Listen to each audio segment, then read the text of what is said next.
last time I was talking to you, and about an hour ago in reality, I got halfway through a story telling you about my first trip to Ireland on the motorbikes, and how we'd got basically up to Scotland and across the water into Ireland itself. And I left you off by saying about the pub at 20 to 12. We're not exactly open yet, but would you like a drink while you're waiting?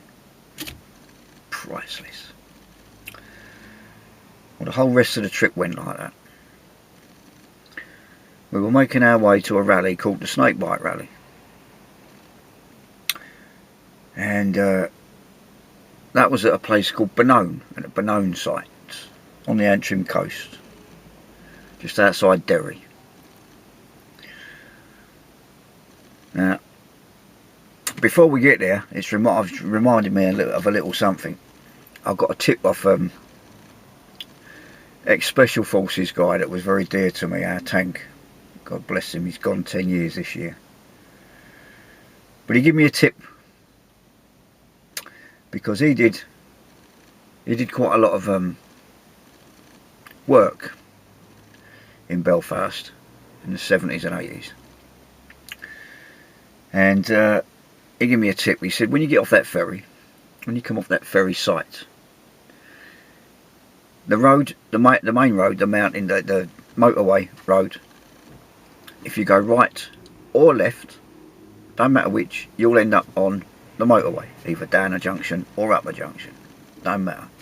But whatever you do, and this was a Barnsley lad talking, whatever you do, do not go straight on.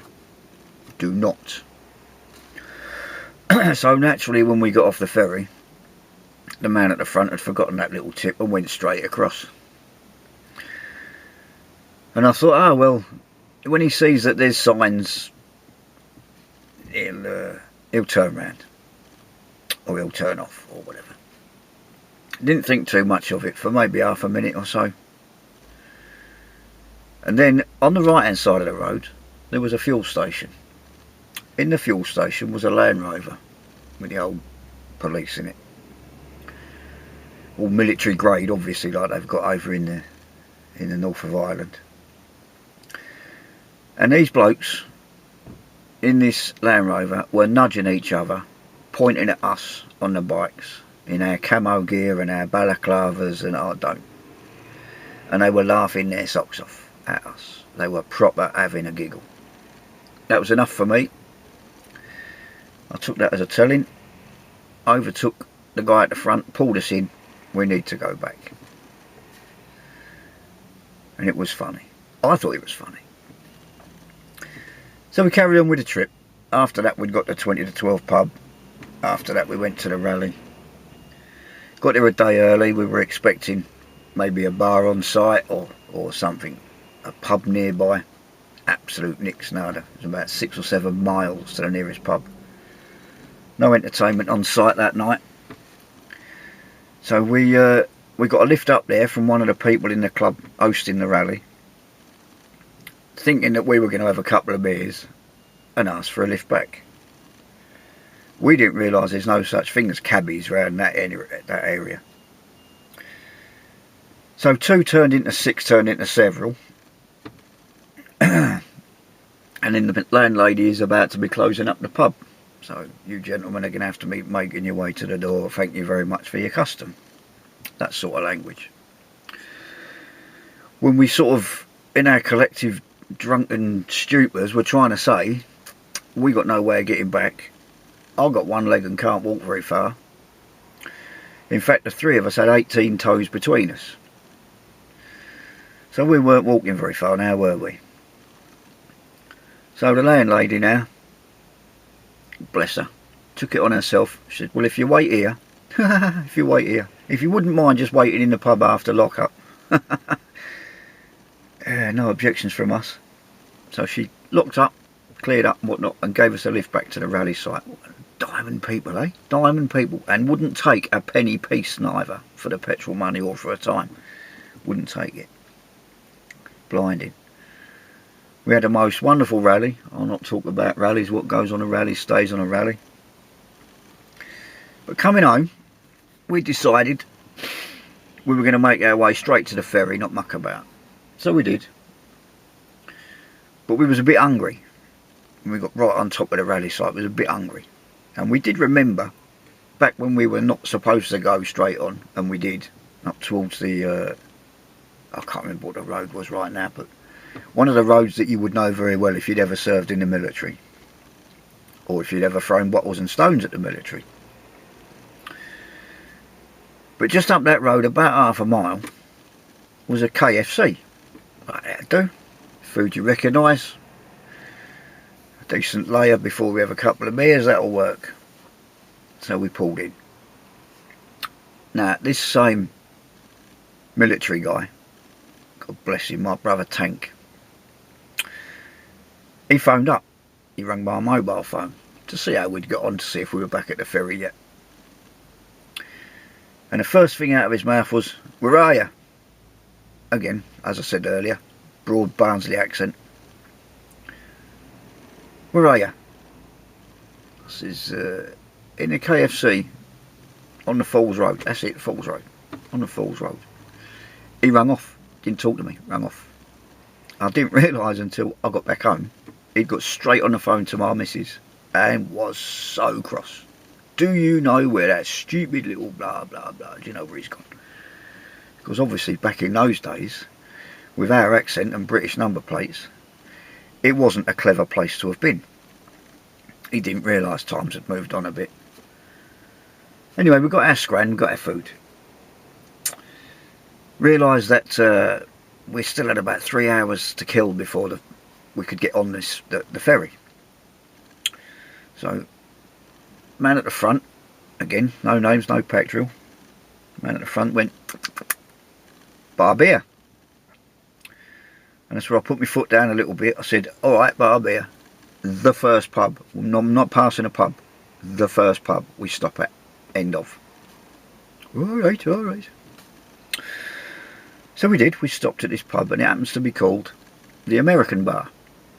Hopefully it's still there. You can Google it if you like. We didn't. We just walked in. Before we got there, I was on my Harley with open pipes.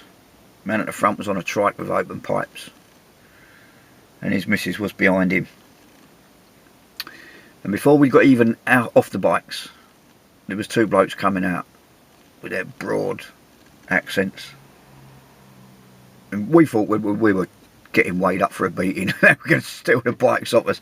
By the way, they was talking to us and saying how much the wheels would be worth on the trike, and all Harley spares are worth quite a bit round here, and blah blah blah. It was, shall we go in, shall we not?